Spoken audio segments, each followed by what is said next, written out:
윤석열은 무력 사용을 검토하라고 지시했습니다. 윤석열이 체포되면 안 되니까 저지하기 위해서 무력 사용을 검토하라고 지시했습니다. 간부들은 집단 반발했죠. 내란죄 피의자 윤석열 대통령이 2차 체포영장 집행이 임박한 가운데 윤 대통령이 대통령 경호차 간부들과 지난 11일 오찬을 하면서 수사기관이 제2차 체포영장 집행 시 무력 사용을 검토하라고 지시한 것으로 확인됐어요. 이런 지침을 공유받은 경호처 4급 이상 간부들은 극소수를 제외한 대부분 12일 오전 김성은 경호처 차장, 직무대리죠. 주재한 회의에서 집단 반발한 것으로 알려졌다. 경호처 내부에서 상급자에 대한 집단 반발이 터져나온 것은 전례 드문 일로 향후 공수처와 경찰의 2차 윤 대통령 체포 시도 과정에서 경호처 직원들이 영장 집행에 협조할 공산이 커진 것으로 보인다. 내가 윤석열에게 이 버러지 같은 이놈에게 내가 하고 싶은 얘기. 삶은 단 한 번의 기회다. 단 한 번밖에 없다. 우리는 흙에서 와서 이제 곧 흙으로 돌아간다. 의미 있는 삶을 살아야 되는데 이 녀석은 의미 있는 삶이 아니라 무의미한 삶을 통해서 남이 이 세계에 만들어 놓은 의미조차 갉아먹고 있다는 거야. 그러니까 퇴보하는 거죠. 우리가 지금 이런 상황에 살고 있어요. 아직도 이 윤석열을 어쩌고 저쩌고 내란이니 아니니 뭐 이런 이야기를 하는 놈들이 있어요.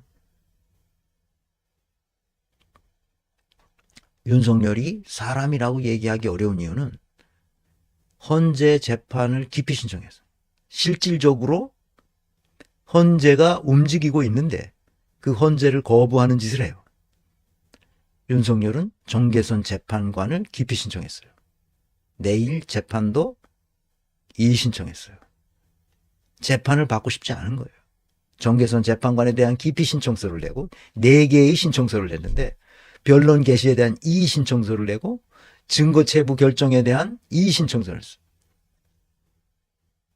헌재의 재판관들이 그동안에 있었던 그 증거들을 증거 체부라는 게 증거로 채택이 됐다는 거야. 증거로. 그런 것이 증거로 채택됐다는 거야. 그래서 증거 체부 결정에 대해서 이의 신청서를 냈어. 변론 기일을 일괄 지정했거든. 2월 초까지. 5번인가 그거를 내일서부터 시작되는 변론 기일을 5번의 변론 기일을 그냥 일방적으로 통보했어요. 그랬더니 일괄 지정에 대해서 이의 신청했다. 그러니까 재판을 받기 싫다. 나는 헌재의 재판을 받고 싶지 않다. 지금 그런 얘기를 하는 거죠. 미쳤죠. 삶은 단 한 번의 기회뿐이다.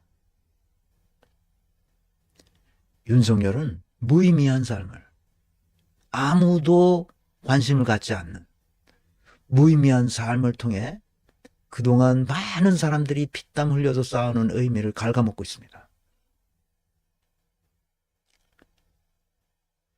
최상목은 더 큰 문제예요.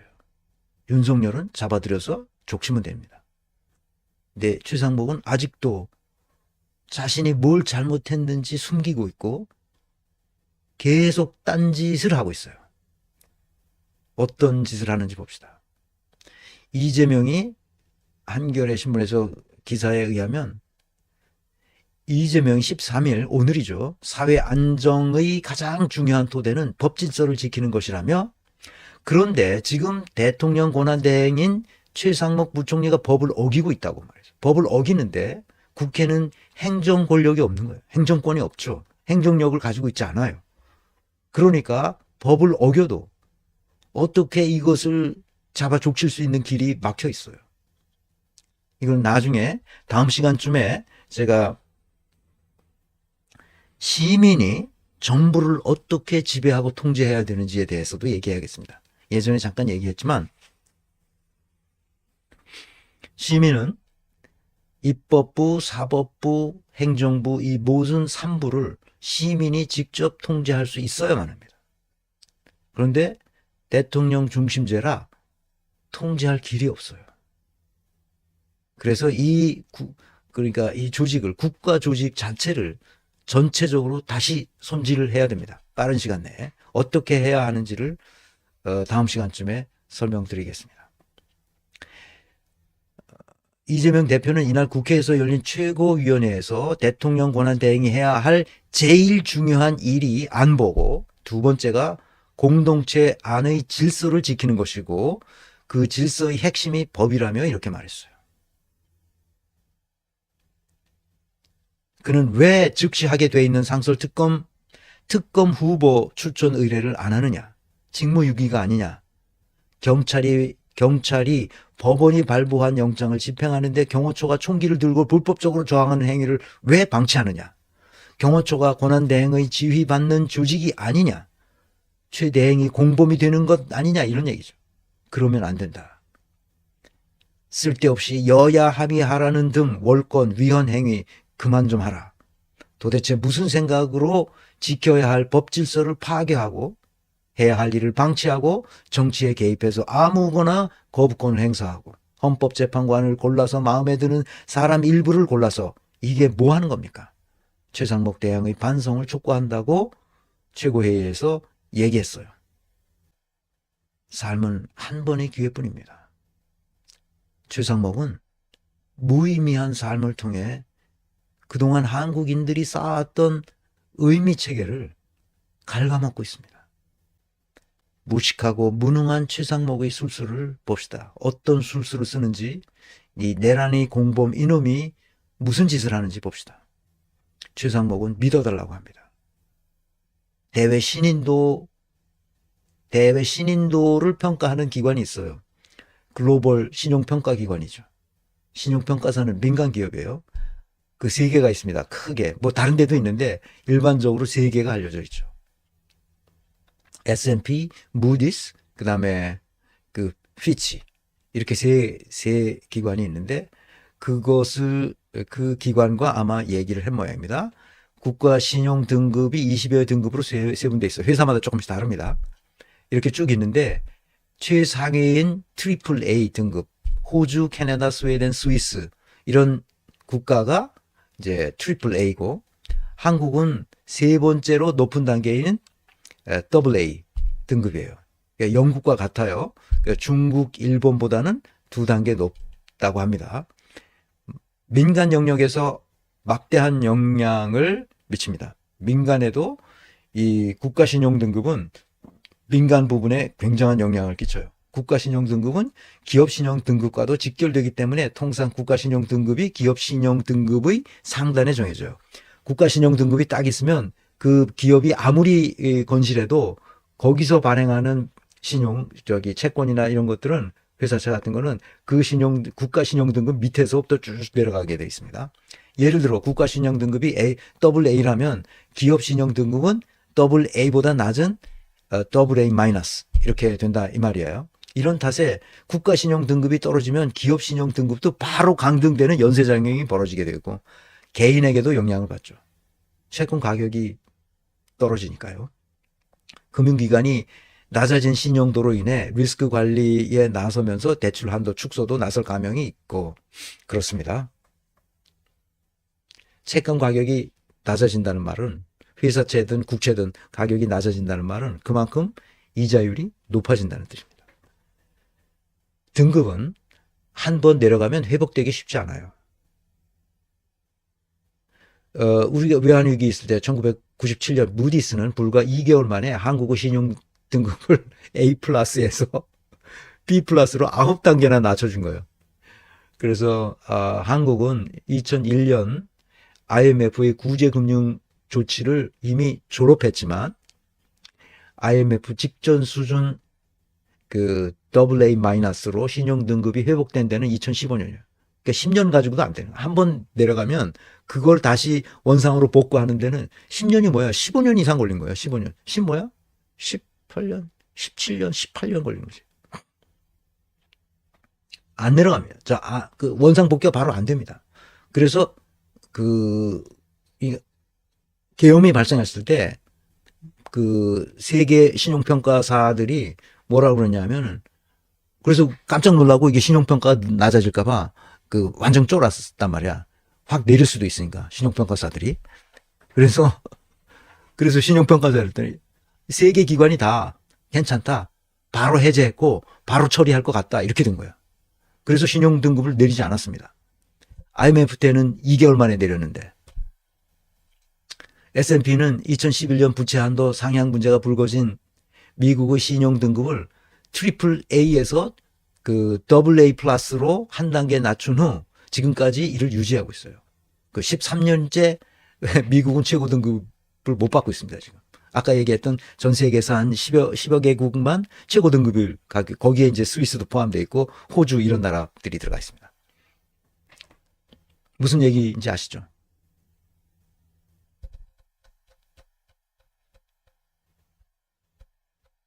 그래서 화상회의를 한 거야. 세계 신용평가사 최상목이. 그러면서 걱정하지 마라. 우리는 이거 금방 해결한다.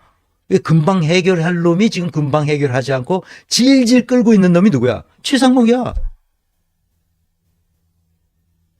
신용등급 한번 내려가면 그거 올라가기가 굉장히 어려워요. 그게 완전히 다 해소됐다는 확신이 있기 전에는 안 올립니다. 미국도 안 올리고 있어요, 지금. 그러니까 처음에 딱 빠르게 계엄을 해제하는 조치를 국회에서 취하는 걸 보고 이 신용평가사들이 다 그런 거 가지고는 괜찮다. 그거 잘하고 있다. 이렇게 응답을 받았단 말이야. 그런데 지금은 이거 제대로 해결을 못하고 있네, 얘네들이. 법이 작동하지 않고 있네. 지금 이러고 있는 거예요. 그러니까 이제 다시 보겠다. 이렇게 되는 거지. 그래서 최상목이 쫄아가지고 세계 신용평가사와 화상 통화를 했다고 어쩌고 하는 거예요. 지금 이 기사가 그겁니다. 국수본은 내란의 중요 임무 종사자 혐의를 두고 있는 최상목을 수사해야 돼요. 빨리 수사해서 이놈이 허튼 수작을 못하도록 해야 돼요. 근데 이놈이 왜 이러는가 봤더니 모피아잖아. 모피아하고 검찰하고 이 카르텔을 맺어가지고 검찰도 지금 모피아를 봐주려고 그런 거잖아. 지난 시간에 얘기했잖아요. 무의미한 삶을 통해서 의미를 갉아먹고 있어요. 굉장히 위험한 거죠. 이런 놈들이 고위공직에 있다는 것이 협력 무슨 뭐라고 그랬어. 최준경, 최종구 이거 내가 다 알아. 이놈들이 이거 무슨 협력 대사, 계엄 위기 극복할 대사로 낙점을 했어. 12일 관계부처에 따르면 최종구 전 금융위원장이 최종구 금융위원장 했던 놈이야. 그게 언제냐면 문재인 때 금융위원장 했어. 국제금융협력대사로 최준경 이놈은 지식경제부 장관을 했어. 그래서 국제투자협력대사로 각각 임명했다. 국제협력대사는 대통령이 필요하다고 판단될 때 임명하는 대외 직명대사다. 정부 대표 혹은 특별사절 자격으로 1년 동안 한다. 그러니까 이게 우리가 지금 잘하고 있다. 그러니까 미국 가서 아양을 떨고 와라. 이제 그런 얘기야. 이게 두 놈을 발령하는 된 거는. 그래서 미국 가서 아양을 떨고 우리가 잘하고 있으니까 좀 봐줘라. 지금 그 얘기하는 거지. 국가수사본부는 내란의 중요 임무 종사자라고 지목할 수 있는 최상목을 빨리 수사해야 돼요. 수사해서 이거 감옥에 쳐넣어야 됩니다. 모피아와 검찰 카르텔이 지금 나라를 점령하려고 하고 있다는 것이 이게 눈에 보이죠. 눈에 보이죠. 삶은 단 한 번의 기회뿐이라는 것을 우리는 잊지 맙시다. 우리가 살아있다는 것만으로도 엄청난 의미를 갖고 있는 것인데 그 의미가 가치화시키는데도 지금 우리의 에너지가 부족한데 그 의미조차 갉아먹고 있어요. 이놈들이. 또 다른 술수를 봅시다. 최종구는 어떤 놈인가? 아까 내가 얘기했잖아요. 문재인 정부에서 금융위원장 한 놈이라고.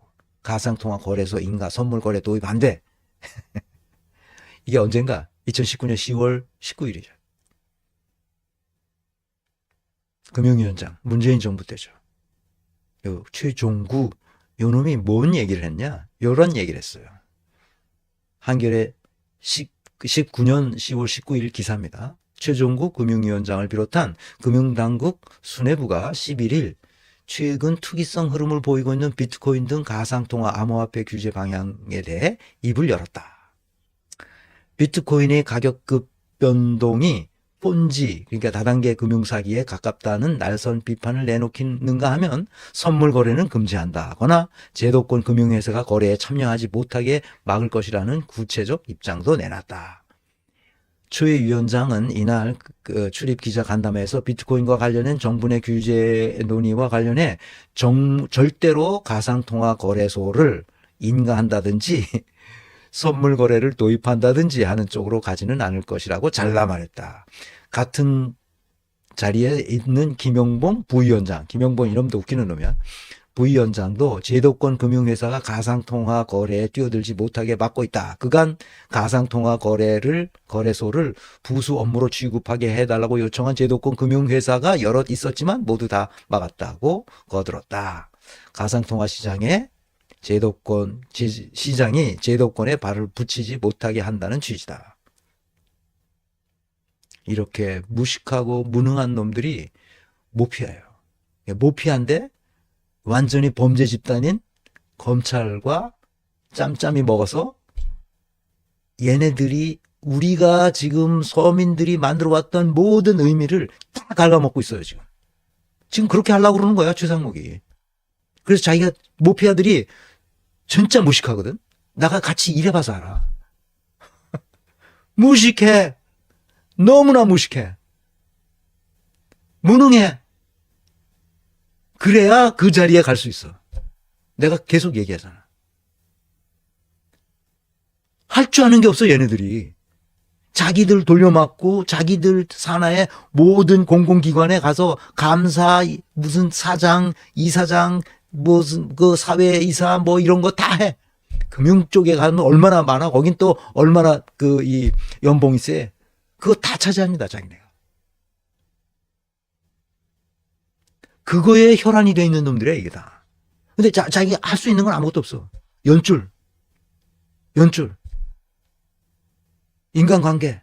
문어발식 인간관계를 누구도 다 알아. 자기네끼리 다 알고 있어. 서로 밀어주고 당겨주고.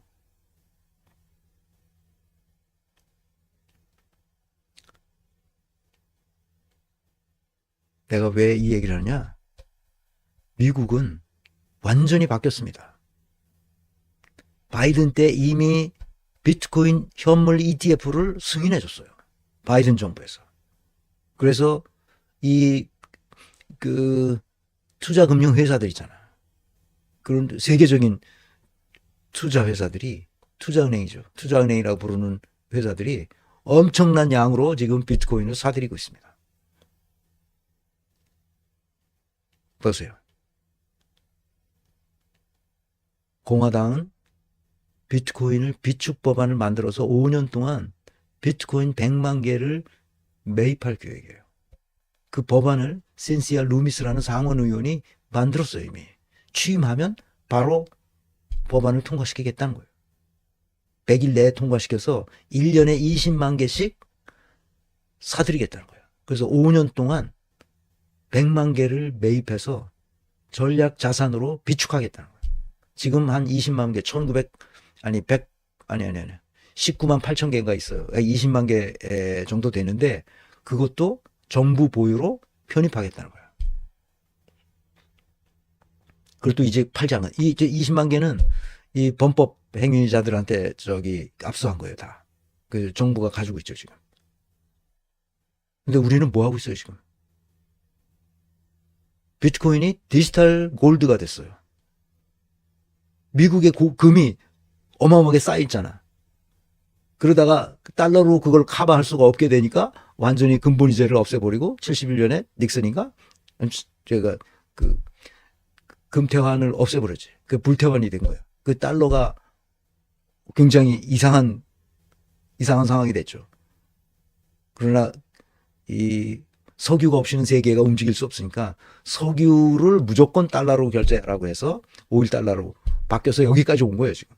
근데 지금 새로운 대안이 나타난 거지. 뭐야? 비트코인이 나타난 거야. 비트코인을 전략 자산으로 확보하겠다. 그리고 트럼프 얘기는 비트코인이 미국산이 되도록 하겠다. 미국이 비트코인의 원산지가 되도록 하겠다는 거야. 트럼프 취임 첫날 비트코인 전략 자산으로 지정하겠다는 거야. 그렇게 이 소식통에 의하면 그렇게 나온다는 거야. 그게 텔레그래프가 그런 거라서 텔레그래프가 19세기에 그 영국에서 만들어진 아주 그 명망이 높은 언론사거든요. 그래서 그 텔레그래프인가 하고 찾아보니까 그게 아니고 글로벌 이코노믹이라는 그 우리나라 회사가 그 미국계 블록체인 매체인 코인텔레그래프라는 데서 나온 기사를 그대로 인용한 거예요. 보니까.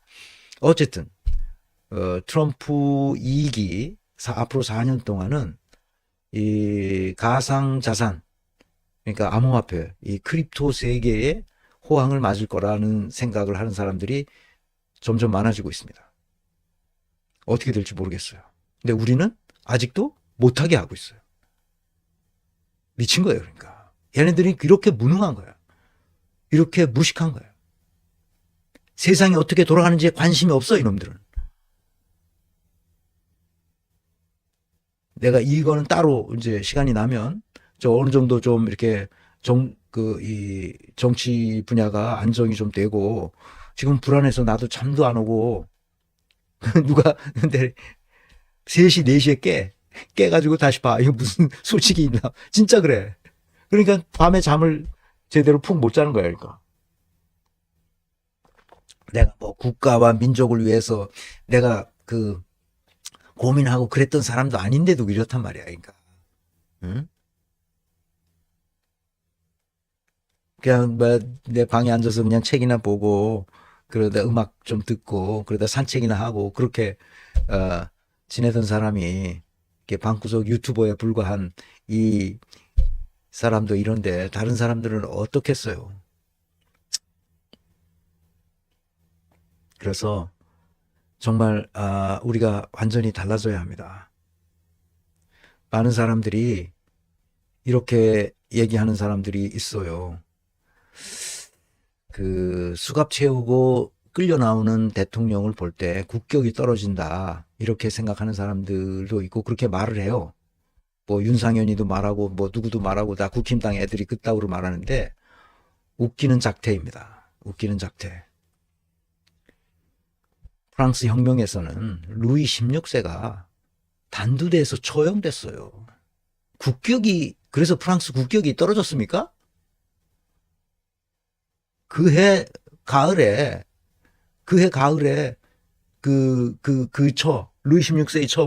루이 16세의 마리 앙뚜아네트는 그해 가을에 처단됐어요. 단두대에서. 왕과 그 왕비가 다 처단됐는데 어떻게 됐어요? 프랑스의 국격이 확 올라갔습니다. 역사적으로 위대한 나라라고. 수갑을 채워서 팔짱 이 경찰이, 건장한 경찰이 팔짱을 딱 끼고 꼼짝 못하게 하고 수갑 채워서 질질 끌고 나오는 거를 세계 만방에 알려야 돼요. 그래야 글로벌 신용평가사들이 이 신용평가를 밑으로 내리지 않아요. 등급을 내리지 않는단 말입니다.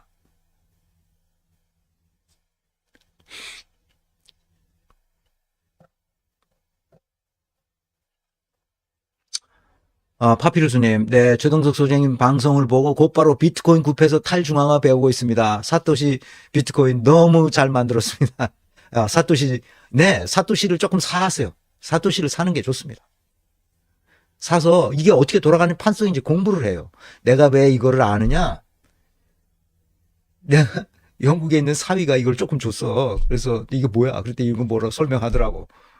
그래서 휴가 때. 그래서 내가 돌아와가지고 공부를 했어요. 근데 공부를 해도 책으로 하니까 내가 소프트웨어 엔지니어도 아니고 무슨 말인지 잘 모르겠더라고. 그래서 모르는 게 있었는데 마침 나한테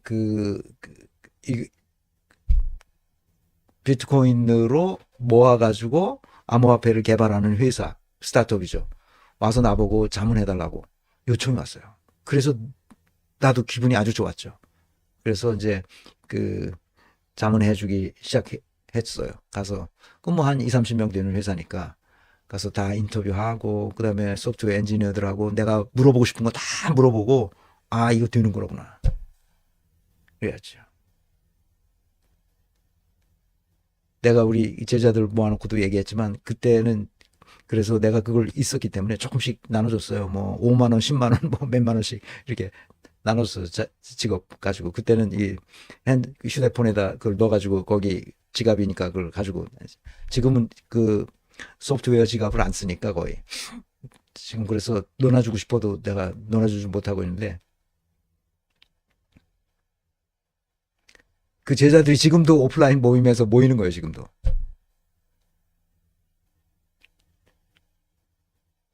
그러니까 이게 뭔지 자기 스스로 해보지도 않고 그냥 못한다는 거야. 못하게 하는 거야. 내가 모르는 걸 있으면 안 돼. 이 세계에서.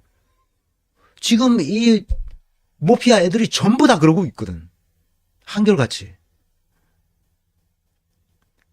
이 비트코인을 뭐다 어떻게 한다는 거야? 전략 자산으로 지정하겠다는 거 아니야? 트럼프가 취임 첫날. 진짜 그런지 안 그럴지 모르겠어요. 지금 그런 이제 기운이 좀 보이니까 이렇게 언론에 났는데 이게 무슨 얘기입니까 이게? 그거를 모아서 금보다 더 편리한 거거든. 그러니까 이렇게 하겠다는 거야. 금을 가지고 있는 것보다 더 실용적이란 말이야 이게. 금은 움직일 수가 없잖아. 그런데 이거는 그냥 움직일 수도 있어. 그러니까 전략자산으로 지정해서 나중에는 이 비트코인 패권이 세계적인 경쟁을 일으킬 것이다. 나는 그렇게 봐요.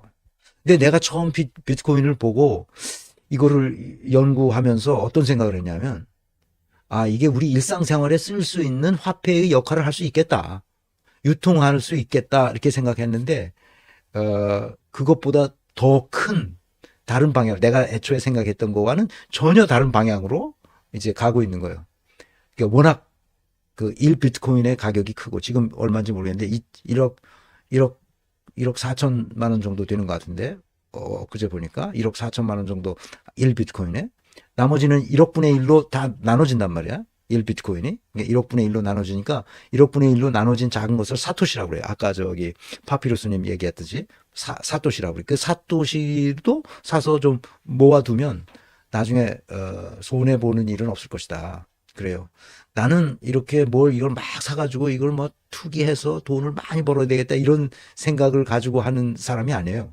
나는 이거를 설사 난 리스크 관리를 하는 사람이기 때문에 설사 이 돈을 내가 다 잃어버린다 하더라도 나한테는 아무런 그 후회가 없는 그런 수준에서만 해보는 겁니다. 내가 이게 이렇게 하는 거로구나 이렇게 하는구나. 그러니까 이 강의를 들으신 분들도 내가 그걸 다 버려도 나한테는 아무런 문제가 없다 하는 금액 정도만 이 투자해서 한번 실험해 보시도록 그렇게 했으면 좋겠습니다. 내가 이 새로운 금융 뭐라 그럴까 금융 머티리얼이죠 일종의 금융 금융 물질이야 물질은 아닌데 뭐라 그러지 디지털 금융이야 디지털 금융이 나온 거지. 예. 그래서 이걸 가지고 건민의 네트워크 이거를 해서 이것이 기념으로 다 될 수 있도록 암호화폐를 솔라나 레일에다 깔아가지고 그것을 하겠다 이렇게 얘기한 것은 내가 그게 뭐라는 걸 알고 확신이 섰기 때문에 그걸 하는 거예요. 그렇지 않으면 못하죠. 그리고 만약에 그게 되면 내가 사기꾼이 되는 거지. 그야말로 무슨 사기꾼이야 다단계 사기꾼이 되는 거지. 나는 그럴 만큼 이 바보 같은 사람이 아니에요. 그리고 이 전문가인데 IT 자문관도 지금 그거를 잘 다룰 수 있는 사람이고 그러니까 내 생각에는 내가 그 제자들하고도 얘기했는데 한 10,000명에서 20,000명 그 사이에 되면 언제가 창립총회를 해서 우리가 그동안 이것을 위해서 뭡니까 회비도 내고 교육비지만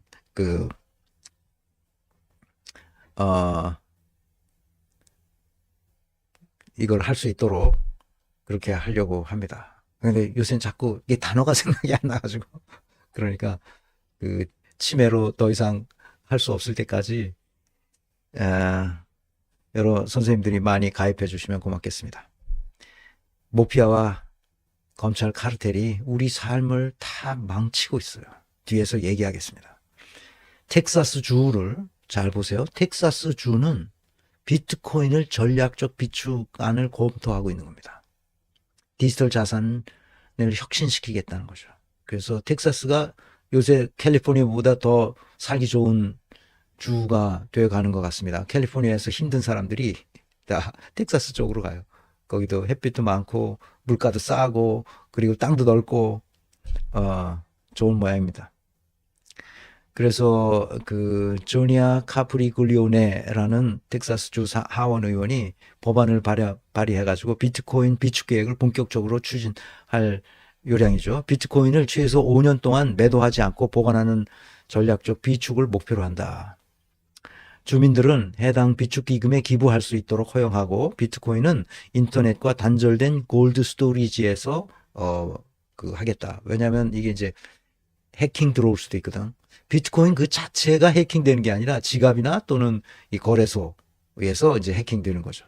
비트코인은 그 네트워크가 해킹되는 경우는 지금까지 한 번도 없었어요. 그게 완전히 되니까 뭐 이제 양자 컴퓨터가 나와서 뭐 어떤 되느냐 아니니 그것도 내가 이게 찾아보니까 그것도 말이 안 돼. 말이 안 돼. 그러니까 비트코인은 계속 만약에 그게 뚫리면 그것을 방어할 수 있는 창과 반패 얼마든지 그 기술이 다 돼 있고 걱정할 필요가 없다는 거예요. 비트코인 전략적 비축은 디지털 자산 혁신을 촉진하고 텍사스 주민들에게 재정적 안정성을 제공하기 위한 텍사스의 약속과 일치한다. 뭐 어쩌고 저쩌고 해서 이게 좋다는 거야. 하여튼. 그래서 비트코인 굉장히 중요하게 지금 미국에서는 각 주별로 서로 경쟁적으로 이걸 어떻게 할 것인지 지금 그러고 있어요. 연방정부 차원에서는 트럼프와 그 참모들이 확실하게 어떻게 하겠다 하는 거죠. 비트코인의 종주국을 만들어 버리겠다. 이제 중국은 지금 이러지도 못하고 저러지도 못하는 이 상황에 빠져 있는 거예요.